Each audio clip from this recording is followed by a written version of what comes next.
Hi, this is June's My Favorite Scene, and I'm going to talk about a book called A Home for Birds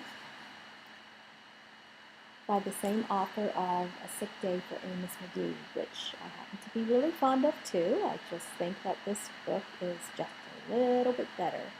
And you can tell me what you think. One of my favorite scenes is actually the opening scene, and I'll read it to you. Vernon was out foraging for interesting things when he found Bird. "Are you okay?" asked Vernon. Said nothing. "Are you lost?" Bird said nothing. "You're welcome to join me," said Vernon.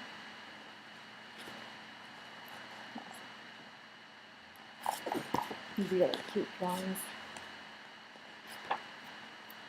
Vernon introduced Bird to his friends. "Bird," said Vernon, "meet Skunk and Porcupine." Bird said nothing. "Bird is shy," said Vernon, "but also a very good listener." Isn't this a great start to the story? I hope you'll borrow it from your library or you'll find it at your bookstore and check out the rest of it. Thanks.